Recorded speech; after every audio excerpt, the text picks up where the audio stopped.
एक कार सामने से आ जाती है और वो कार जब सामने आ जाती है तो ऑटो वाला अचानक से ब्रेक लगा देता है और ऑटो वाला एक रईस ज़्यादा होता है तो वो ऑटो से निकल कर वो कार से निकल के आता है, ऑटो वाले को उल्टी सीधी बोलने लगता है। और ये वाकया जो उसमें बैठे हुए थे वो देख रहे हैं कि क्या हो रहा है।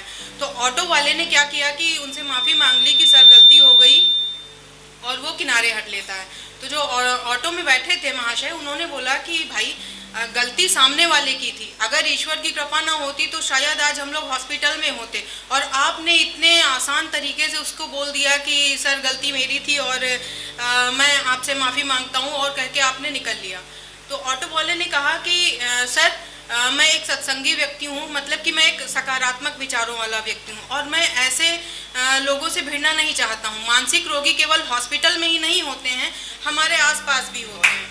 तो जितना जिसके दिमाग में होता है, अब क्या है कि ये लोग मेहनत करते हैं अपने एक कूड़े को दिमाग में भरने के लिए, और वो कूड़ा किस तरीके का है, घृणा का है। और घृणा हो गया, सारी बुराइयां भरते रहते हैं, ईर्ष्या द्वेष घृणा, दूसरे से जो भी होता है दिमाग में भरते हैं और मौका ढूंढते हैं कि हम किसी दूसरे पे उसको पलट दें। तो ये एक गार्बेज ट्रक की तरह अपने दिमाग में भर के चलते हैं। मैं इन लोगों से दूर रहता हूँ। और तो मैंने जो गाड़ी में बैठे हुए थे ऑटो में, तो उन्होंने बोला कि भैया आपको गुस्सा नहीं आया, तो उन्होंने ये बताया। तो ऑटो वाले ने कहा कि भैया ऐसा बहुत मुश्किल होता है, जबकि मुझे इतना गुस्सा आ रहा था कि मैं निकलने वाला था, पर आपका ये सुन के मैं रुक गया।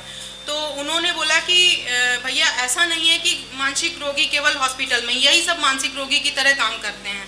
और आपने पढ़ा ही होगा, आप तो पढ़े लिखे हैं, कि जैसे प्रकृति का नियम होता है, जैसे क्रिया प्रतिक्रिया का नियम होता है, ऐसे ही प्रकृति के भी कुछ नियम होते हैं। जैसा कि अगर हम एक खाली खेत में खाली छोड़ देते हैं खेत को, उसमें कुछ भी बीज नहीं डालते हैं, तो प्रकृति क्या करती है कि उसमें घास फूस उगा देती है। ऐसे ही ये लोग भी, इनके दिमाग में कुछ नहीं है, घास फूस भरा हुआ है, गार्बेज ट्रक की तरह ये लोग चलते हैं, उसको उड़ेल देते हैं दूसरों पे।